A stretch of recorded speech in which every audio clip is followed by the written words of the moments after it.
Hi കൂട്ടുകാരെ, പുതിയൊരു വീഡിയോയിലേക്ക് എല്ലാവർക്കും സ്വാഗതം. അങ്ങനെ ഈ വിഷു അടുപ്പിച്ച് ഇനി സൂര്യക്ക് വലിയൊരു അപകടം പറ്റുന്നുണ്ട് കേട്ടോ. അപ്പോൾ വലിയൊരു വിഷുവിനായിട്ട് പടക്കവും പൂത്തിരിയൊക്കെ കത്തിക്കാൻ കൊടുന്ന് വെക്കുമ്പോൾ ഇന്ദ്രജ ഇവിടെ സൂര്യയെ കൊല്ലാൻ ശ്രമിക്കുന്ന ആ ഒരു സീനാണല്ലോ വരുന്നത്. അപ്പോൾ മുമ്പ് ഞാൻ ഇതിനെക്കുറിച്ച് പറഞ്ഞിരുന്നു, കേൾക്കാത്തവരുണ്ടെങ്കിൽ അത് എടുത്ത് കേട്ടാൽ മതി കേട്ടോ. അങ്ങനെ സൂര്യക്ക് വലിയൊരു അപകടം പറ്റാണ്. സൂര്യയുടെ കാലിൻ്റെ അടി മൊത്തം പൊള്ളാണ്. സൂര്യൻ മരണം തൻ്റെ മുന്നിൽ കാണാണ്. നന്ദിനിയെ ഈ സമയം അടിച്ച് പുറത്താക്കാൻ നോക്കുന്നുണ്ട്. പക്ഷേ അവിടെയാണ് നന്ദിനി മാറുന്നത് കേട്ടോ.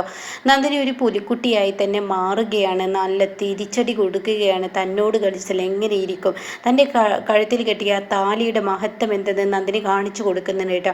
അങ്ങനെ ഈ സമയം പത്മക്കും അതുപോലെ തന്നെ ഇന്ദ്രജക്കും ഒന്നും ചെയ്യാൻ നന്ദിനിയെ കഴിയില്ല. പക്ഷേ സൂര്യയെ കാണാൻ ഇവരെ അനുവദിക്കില്ല കേട്ടോ. നന്ദിനി ആ വീട്ടിൽ നിന്ന് പോവാതെ അവിടെ തന്നെ നിൽക്കും. അങ്ങനെ ഒരുപാട് ദിവസങ്ങൾക്ക് ശേഷം സൂര്യയും നന്ദിനിയും കൂടി കണ്ടുമുട്ടുകയാണ്. സൂര്യ കയറ് പൊട്ടിച്ച് താഴോട്ട് വരികയാണ്. തൻ്റെ കാല് നിലത്ത് വെക്കാൻ പാടില്ലെന്ന് ഡോക്ടർ പറഞ്ഞിട്ടും തൻ്റെ നന്ദിനി അവിടെയുണ്ട്. തൻ്റെ നെഞ്ച് പിടപെടവാ കിടന്ന് പിടക്കുന്നുണ്ട്.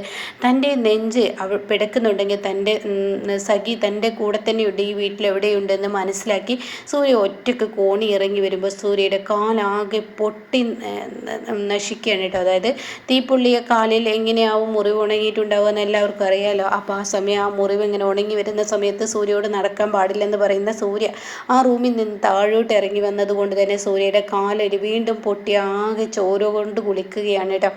അങ്ങനെ നന്ദിനി തന്നെ സൂര്യയെ എടുത്തുകൊണ്ട് കിടത്താണ്. ഇതേസമയം ഡോക്ടർ എത്താണ്. അപ്പോൾ ഡോക്ടർ എത്തി സൂര്യയെ പരിശോധിക്കുകയാണ്. അങ്ങനെ സൂര്യ പറയുന്നുണ്ട്, എൻ്റെ ഭാര്യയെ ഇനി എന്നിൽ നിന്ന് അകറ്റി ആരാണോ അവരെ ഞാൻ കൊല്ലാൻ പോലും മടിക്കില്ല, അത് ഉറപ്പുള്ള കാര്യമാണ്. അതുപോലെ തന്നെ എൻ്റെ ഒപ്പം രാജു ഉണ്ടായിരിക്കണം എന്നുള്ള ആ ഒരു തീരുമാനം എടുക്കാൻ കേട്ടോ. അങ്ങനെ ഈ സമയം എല്ലാവരും തൻ്റെ കൂടെ ഉണ്ടാവണം എന്നുള്ള തീരുമാനത്തിൽ ഇന്ദ്രജയും വേദയും പത്മയും തൻ്റെ മുന്നിലോട്ട് വരരുതെന്ന ആ ഒരു തീരുമാനവും പറയാണ്. അപ്പോൾ ഈ സമയം യതീന്ദ്രനാണെങ്കിൽ ഇവർക്കൊരു ഡൽഹിയിലോട്ട് പോകാനുള്ള ഒരു മീറ്റിങ്ങിനെ കുറിച്ച് ഇപ്പോൾ പറയുന്നുണ്ടല്ലോ. അങ്ങനെ ആ മീറ്റിങ്ങിൻ്റെ സമയത്താണ് സൂര്യക്ക് ഇങ്ങനെ സുഖമില്ലാതാവുന്നത്. അതുകൊണ്ട് തന്നെ യതീന്ദ്രൻ ആ ഒരു ട്രിപ്പിന് പോയിട്ടുണ്ടാവും. അതുകൊണ്ട് തന്നെ ആ ഒരു മീറ്റിംഗ് അറ്റൻഡ് ചെയ്യാൻ പോയിട്ടുണ്ടാവും. അതുകൊണ്ടാണ് ഇവർക്കെല്ലാം വേലത്തരോടെ നടക്കുന്നത് കേട്ടോ. അങ്ങനെ സൂര്യയുടെ കാലൊക്കെ നല്ല മുറിവേറ്റ് നിൽക്കുകയാണ്. നന്ദിനിയുടെ കൈയാണെങ്കിൽ താൻ വാള് പിടിച്ചാണ് തൻ്റെ സൂര്യയെ രക്ഷിക്കാൻ വേണ്ടി താൻ ഓരോ കാര്യങ്ങൾ ചെയ്തു കൂട്ടിയത്. അതുകൊണ്ട് തന്നെ നന്ദിനിയുടെ കൈയും നന്നായി മുറിഞ്ഞിട്ടുണ്ടാവും.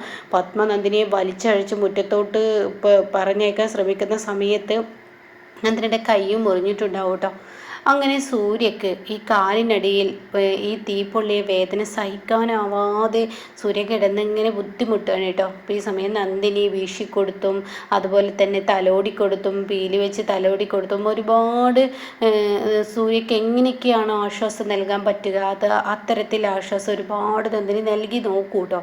പക്ഷേ അപ്പോഴൊന്നും സൂര്യക്ക് ഉറങ്ങാൻ കഴിയില്ല, ഒരുപോലെ കണ്ണടക്കാൻ കഴിയുന്നില്ല. സൂര്യ എന്തൊക്കെയോ ബുദ്ധിമുട്ടുകൾ അനുഭവിക്കുന്നു.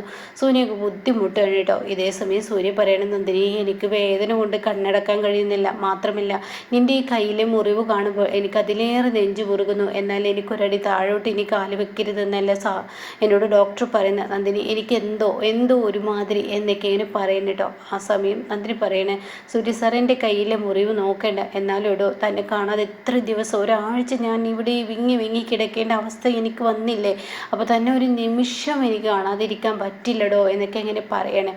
ആ സമയം സൂര്യ സാർ കണ്ണെടുക്ക്, ഇപ്പോൾ വേണ്ടത് സാറിന് ഉറക്കാണ്. നന്ദിനി നീ പോവോ, നീ എന്നിൽ നിന്ന് പോവോ, എനിക്ക് പേടിയാവാണ്. കണ്ണടച്ചു കഴിഞ്ഞാൽ നിന്നെ എല്ലാവരും കൂടി എന്നിൽ നിന്നും അകറ്റി കൊണ്ടുപോകുന്നത് പോലെ എനിക്ക് തോന്നും. അതുകൊണ്ട് നിന്നെ അവരൊക്കെ പാടെ കൂടി ഈ വീട്ടിൽ നിന്നും പുറത്താക്കുമ്പോൾ ഒന്നും പറയാൻ പറ്റില്ല. നന്ദിനി പറയണേ, ഇല്ല സൂര്യ സാർ, ഇല്ല എന്നിങ്ങനെ പറയുന്നുണ്ട് കേട്ടോ. ആ സമയം ഈ വാക്ക് പറയുമ്പോൾ ഉടൻ തന്നെ എന്ന് നന്ദിനി നീ ഡോറ് കുറ്റിയിട്, എന്തെങ്കിലും എനിക്ക് സമാധാനത്തിലിരിക്കാലോ. ആ ഡോറ് കുറ്റിയിട്ട് ആ ചാവി എടുത്ത് ഇങ്ങോട്ടേക്ക് വാ.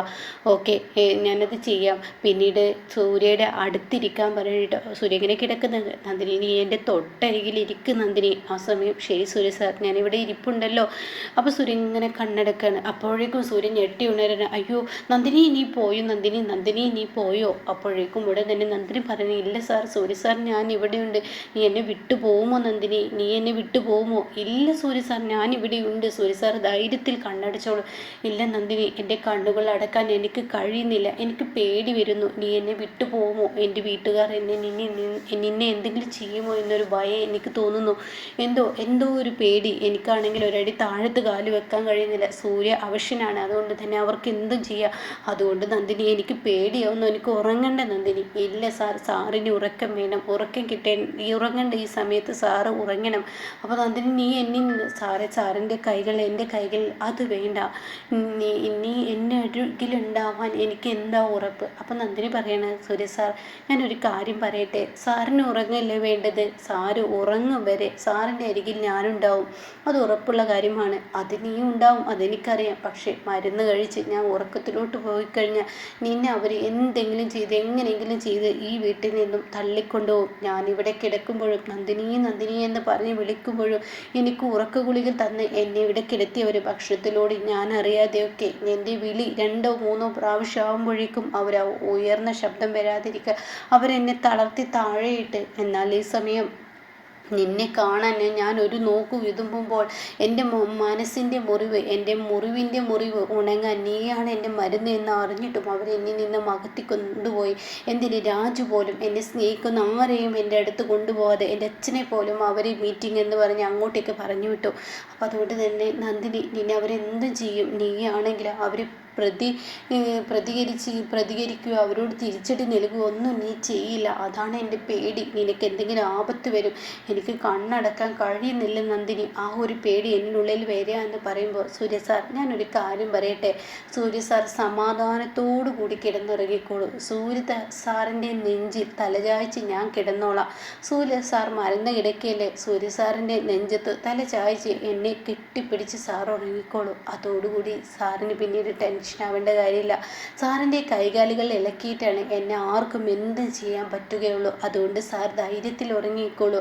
ഒരു പുതപ്പിനുള്ളിൽ നമുക്ക് 2 പേർക്കും കെട്ടിപ്പിടിച്ച് കിടക്കാം എന്ന് പറയുന്നുണ്ടോ. അത് കേൾക്കുന്ന സൂര്യ, ഓ അത് മതി, അത് മാത്രം മതി എനിക്ക്. അത് തീർച്ചയായും ഈ പറയുന്ന എൻ്റെ വീട്ടുകാർക്ക് ആർക്കും നിന്നെ തൊടാൻ പേടിയുണ്ടാവും. എൻ്റെ കൈ മാറ്റിയിട്ടല്ലേ അവർക്ക് നിന്നെ തൊടാൻ കഴിയുള്ളൂ. അങ്ങനെ ഉറങ്ങാമെന്ന് പറയണേ. അങ്ങനെ സൂര്യ കിടക്കുകയാണ്. സൂര്യ പതിയെ കിടക്കയിലോട്ട് കിടക്കുകയാണ്. അപ്പോൾ നന്ദിനി ഇങ്ങനെ തല ചായ്ക്കുകയാണ് സൂര്യയുടെ നെഞ്ചിലോട്ട്. അപ്പോൾ സൂര്യ ഇങ്ങനെ തൻ്റെ 2 കൈയും കൊണ്ട് തൻ്റെ നെഞ്ചിലോട്ട് ഇറുക്കി പിടിക്കുകയാണ് നന്ദിനിയെ. അങ്ങനെ നന്ദിനിയും അതുപോലെ സൂര്യ ഇറുക്കി പിടിച്ച് കിടക്കുകയാണ് കേട്ടോ.